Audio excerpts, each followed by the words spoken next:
Friends, today is Thursday, the 31st of December. It's the last day of 2020, and even as we come to the end, our gospel today begins in the beginning.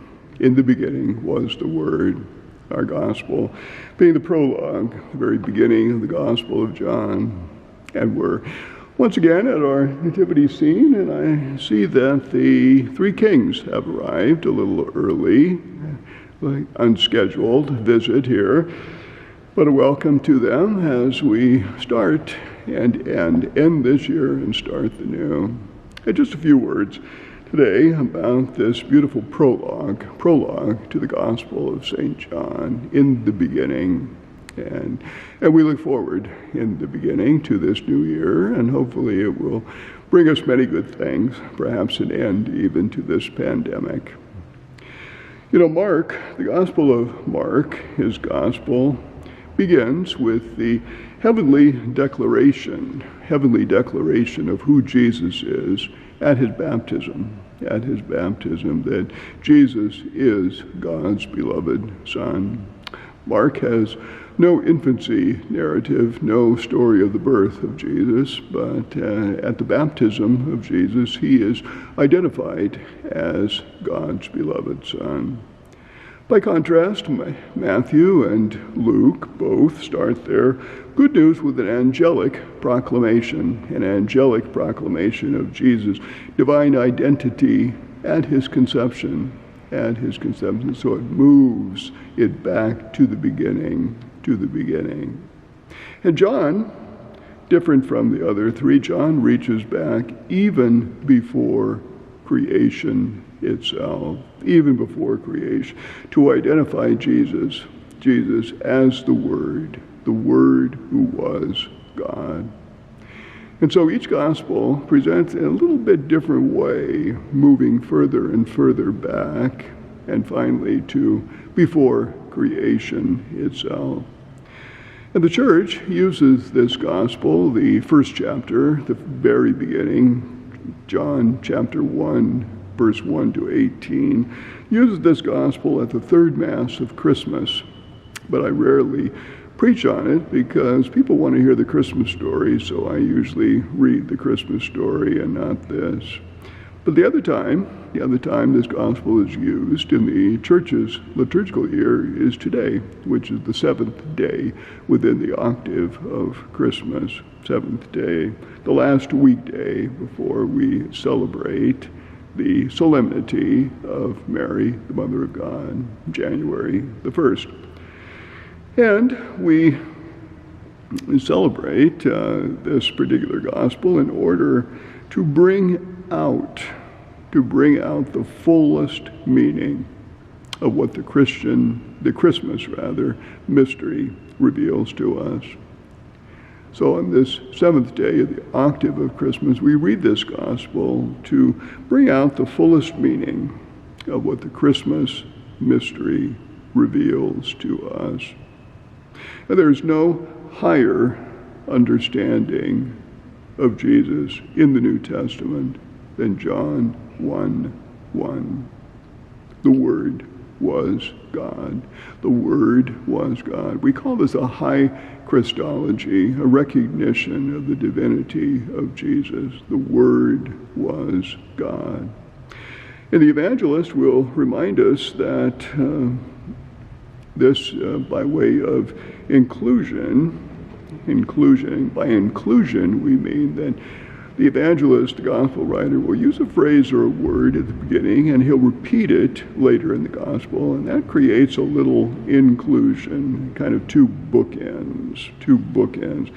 The evangelist will remind us of this, that the Word was God, with the inclusion at the end of the gospel when Thomas, the doubting Thomas, confesses Jesus as my Lord and my God. So the very beginning, the first chapter, the Word was God, and the end of the Gospel of John, my Lord and my God.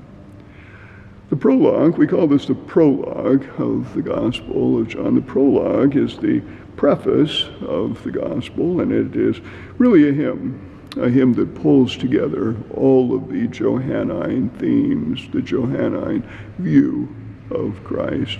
You know, I've mentioned earlier and before that the narratives of the infancy of Jesus are overtures to the gospel in which all the themes of the gospel are played, and then they unfold in the gospel itself. Well, it's the same in the Gospel of John with this prologue, which anticipates what shall be told in narrative form. You know, we just hear little bits of the themes here, but it'll be told in narrative form in the gospel. And what does it tell us? Well, it tells us a divine being has come among us, God's Word, who is also the light. And God's only Son comes into the world. This light is God's only Son, and this light becomes flesh and dwells among us. And the prologue tells us, and this will of course unfold in the gospel, that although rejected by his own, he empowers all who do accept him. Rejected by his own, but empowers those who do accept him to become God's children, so that these children, share in God's fullness. What a wonderful gift that is to those who believe, all of us who believe, who are Christian, all of us who are Catholic, to share as God's children in the very fullness of God.